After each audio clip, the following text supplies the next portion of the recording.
Can someone leaving the Amish take their horse and buggy with them, and have they ever? Yes, so that is totally possible to do.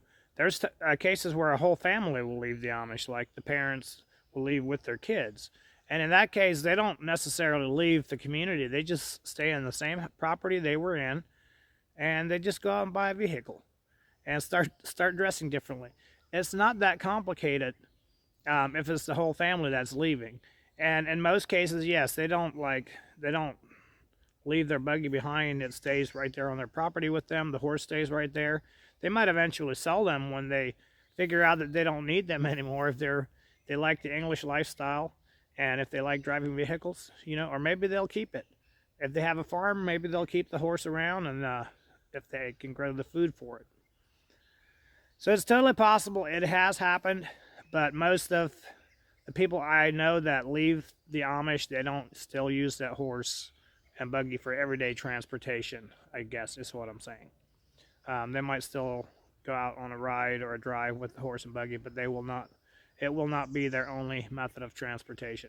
Now, so say if you get fed up of being Amish, you might just, one day decide you don't want to be Amish anymore. You take your horse and buggy to town, you buy some English clothes.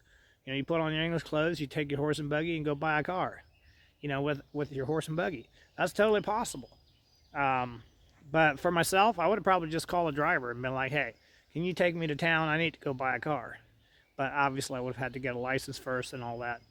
So yes, it's not easy to get your driver's license. So if you make a split-second decision to leave the Amish, you're probably going to be stuck driving the horse and buggy until you get your driver's license at the very least. So yes, it has happened, and they've probably used it. So when I left the Amish, I left from my uncle's house. They were having the singing that night. I drove over there and then met the guy who was picking me up, met James Gingrich down the road from my uncle's house. And I helped another kid leave once who I picked up he met me with a horse and buggy.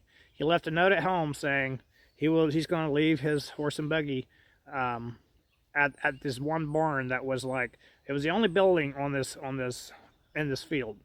And his uncle owned that field, and he knew this, so he had me meet him over there. He put his horse in the barn and left his buggy there. I picked him up and took him to the next stop, to where he was going to be living for a little while he was getting a job and his driver's license and all of that. So yes, in that case, he did take the horse and buggy to leave. I took the horse and buggy to my uncle's and then left from my uncle's, so it wasn't really at home per se.